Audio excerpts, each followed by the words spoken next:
श्रीगुरुभ्यो नमः। ओं गणानां त्वा गणपतिं हवामहे कविं कवीनामुपमश्रमस्तमं ज्येष्ठराजं ब्रह्मणस्पदान शृण्वन्नोतिविश्वेदसाधनं శ్రీమన్మహాగణాధిపతయే నమః. తులారాశి వారికి మాసంలో మంచి ఫలితాలు గోచరిస్తున్నాయి.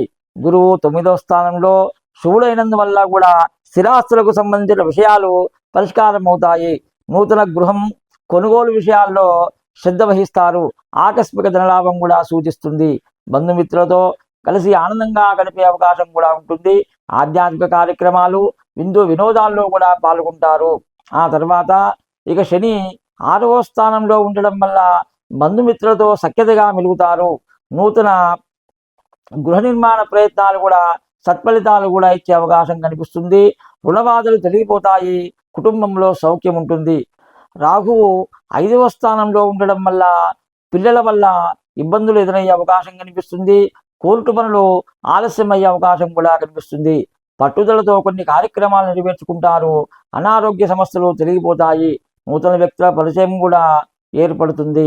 అలాగే కేతువు 11వ స్థానంలో ఉండడం వల్ల శుభ కార్యక్రమాలు సూచిస్తున్నాయి. కుటుంబంలో శుభవార్తలు వినే అవకాశం కూడా ఉంటుంది. బంధుమిత్రులతో కలిసి విందు వినోదాల్లో పాల్గొంటారు.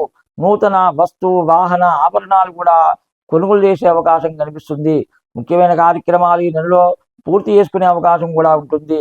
ప్రతిరోజు సూర్య నమస్కారం చేయడం చాలా ఉత్తమం. శ్రీరామ రక్షా స్తోత్రాన్ని పారాయణం చేయడం వల్ల మంచి ఫలితాలు పొందే అవకాశం కనిపిస్తుంది. స్వస్తి. ఈ వీడియో మీకు నచ్చినట్లయితే ఒక లైక్ కొట్టి మీ అభిప్రాయాన్ని కామెంట్ రూపంలో తెలియచేయండి. ఇలాంటి ఆధ్యాత్మిక వీడియోల కోసం జ్ఞాననిధి భక్తి ఛానల్ను సబ్స్క్రైబ్ చేసుకోండి.